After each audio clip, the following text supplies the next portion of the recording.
My name is Rebecca Aber, and I'm doing my pitch over FC Barcelona and La Liga. First off, to define the conflict, from FC Barcelona's side, they have this whole Catalonian culture that they are super proud of, and they want to continue representing. Their whole team revolves around this idea of més que un club, which means more than just a club. The team has become a symbol of their culture, and they feel as if they are not able to express that anymore. They feel to be outsiders and misrepresented, and so FC Barcelona supports democracy in the form of a referendum.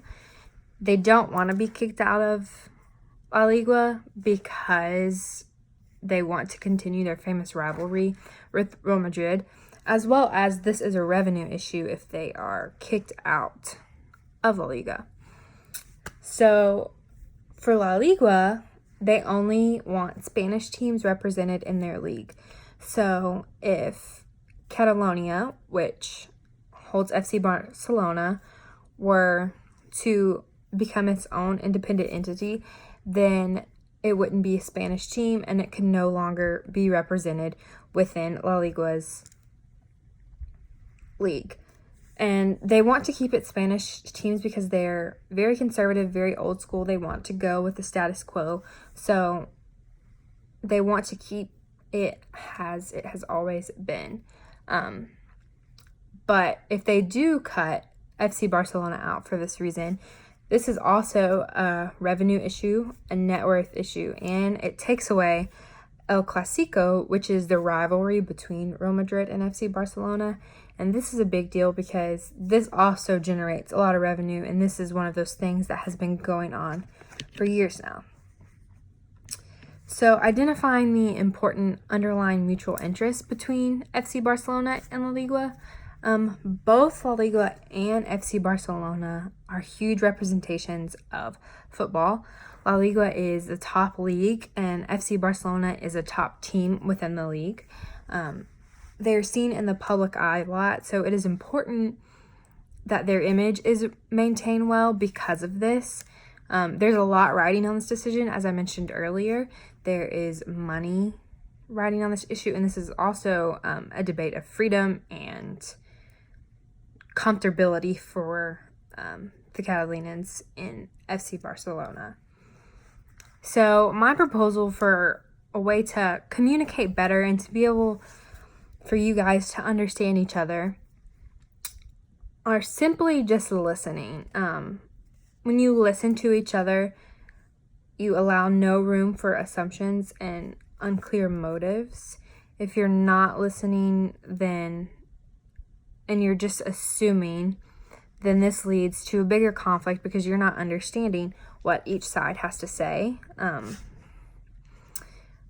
I think you guys should go into this conversation with there's no winner or loser. There's simply a compromise. This should be a conversational communication as well as a discussion-based communication, and there should be a lot of back and forth discussing and communicating.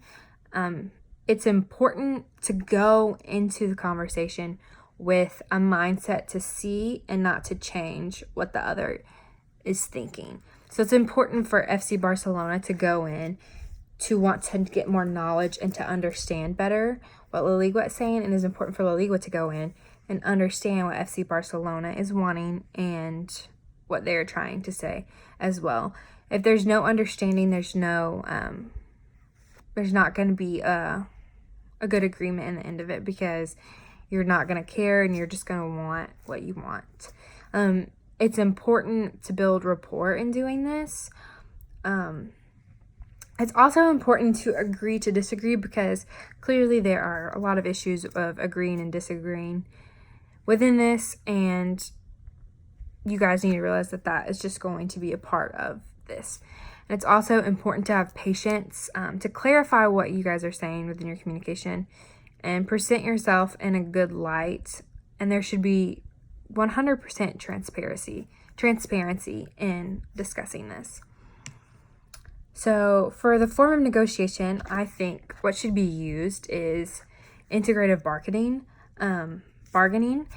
This relationship is one that has, between FC and Barcelona and La Liga, this relationship has one that has been going on for a very long time. So it's one that needs to be maintained, and right now it's one that needs to be repaired. So it's important that we really dig into it and work on the relationship aspect of this problem.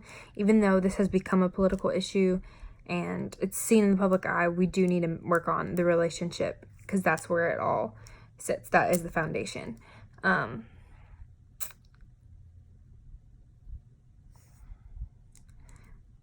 There needs to be, within integrative bargaining, there's mutual gains on both sides. And how this works is one side, I would be monitoring one side, would come up with a plan to solve this issue, and then the other side would say, no, we want this. For example, FC Barcelona says we want to be able to be free and we want to be able to still stay in the league. That's no compromise. So then La Liga would come back and say, okay, what if we do let you be free, but you can't do XYZ, something of the sort. And so it just, you keep negotiating back and forth until you reach a middle point of a common ground and where you want to be. You should really think outside the box for this and focus on the commonalities that you guys have. So just to identify some factors and barriers that you guys are going to come across, your tone is very important in discussing this, and it's very important that you maintain a professional attitude and that you are patient. It's also very, very important, the most important, to be very understanding and to have a good behavior while doing this. And it is also important to understand, going back to understanding, just to understand the heritage and culture, because that is a big part of this, and just to realize where each side is coming from. And it is very important that the relationship be 100% maintained within all of this.